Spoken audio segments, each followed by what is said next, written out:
What is up, everybody? It's your boy Dante, and welcome to another great night of NYC. I hope y'all are all having a good time, and I can't wait to be y'all's speaker today. And on top of that, the message today will be over trusting God through the hard times and suffering.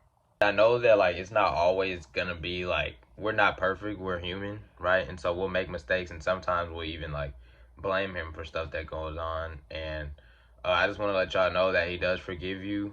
Just make sure you apologize to him and talk to him about it, and he's gonna forgive you. Trust. And I know this kind of topic, it relates to me a bunch, and I'm sure it relates to a bunch of you. Because feel like I've struggled a bunch in life, and there's just sometimes where glorifying him isn't the first thing I do.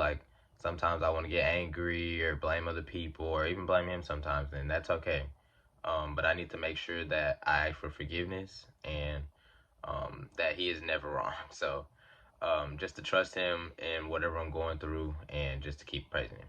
I feel like I've been able to give God my praise by just realizing where places he's brought me from. He's brought me from graves, and he's brought me from the bottom of the bottom.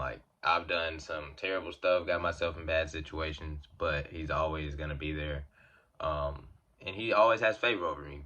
He's never going against me, or wants me to just do bad in life. No, he's always for me, and he's never gonna be against me. So I'm just thankful for that, and I feel like we should all just try to keep that kind of heart about him, because he always has that heart about us. And that brings me to my first point, which is God isn't finished, and neither are you. And my message today will actually be centered around the book of Job. And so if you don't know what the book of Job is, so basically a little bit of backstory is, so Job was this prosperous man in his land. He pretty much had anything you could ever want, and he was very faithful towards God. And so one day Satan, he pretty much questioned God and asked him, if you took everything away from Job, would he still love you and praise you and be faithful to you? And God told him yes, he would. And so pretty much that's what happened, and we're going to see how his story unfolds. So starting in Job 1, 7 through 11, it says, "Where have you come from?" the Lord asked Satan. Satan answered the Lord, "I've been patrolling the earth, watching everything that's going on." Then the Lord asked Satan, "Have you noticed my servant Job? He is the finest man in all the earth. He is blameless, a man of complete integrity. He fears God and strays away from evil." Satan replied to the Lord, "Yes, but Job has good reason to fear God. You have always put a wall of protection around him in his home and property. You have made him prosper in everything he does. Look how rich he is. But reach out and take away everything he has, and surely he'll curse you to your face." And so pretty much, Job loses everything. He loses his house, pretty much all his possessions, his kids, and his health even goes down. So he's on the verge of dying as well. And so Job is going through a really hard time, and he still finds a way to have faith in God. And we see that in Job 37, 23, and 24, where it says, "We cannot imagine the power of the Almighty, but even though he is just and righteous, he does not destroy us. No wonder people fear him everywhere.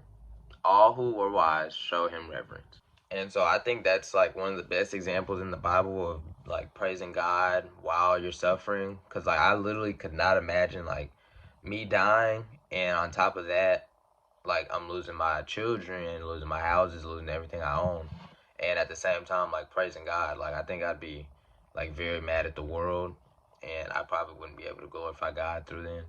But I know we're gonna work on it, so that's good. And Job definitely does a great job of doing that, and that's a good example that we should all follow. And that brings me to my next point, which is God proves our endurance through suffering, but he does not make us suffer. And so pretty much what this means is God, like I said earlier, he does never want to go against us.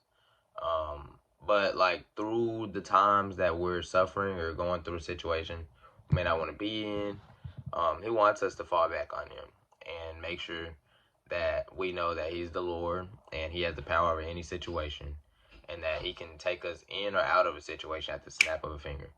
And so I feel like we should just trust him through it all, no matter what the situation is, no matter how big or how small. If it bothers you, then just talk to him, and listen to him after you get done talking to him, because it's a two-way conversation, so y'all both should have some input in. So that brings us to my next verse, which is Job 42:17, which says, "Then he died, an old man who had lived a long, full life." So we pretty much see that like Job was satisfied with his life at the end of the day, and like even through all the hardships he went through, he still trusted and praised God at the end of the day. And so I just feel like that's something we should all do, no matter what we're going through or no matter what we've gone through. Continue to praise God and fall back on Him. And He's always going to be there for you, no matter what you're going through. And so that brings me to my final point, which is trust that God always has a plan for you. And the Bible verse I accompanied with this was John 13:7. And it says, Jesus replied, "You don't understand now what I'm doing, but someday you will." And so throughout the week, I just want to challenge you all to trust God and give Him all your worries, no matter what you're going through. Like, just pray about it this week. And so I have a couple of action steps for y'all. The first one will be to write down 3 to 5 things that you're struggling with or have struggled with, and just give it to God, right? And so pray with Him every day over those 3 to 5 things, and just know that He's gonna take care of it.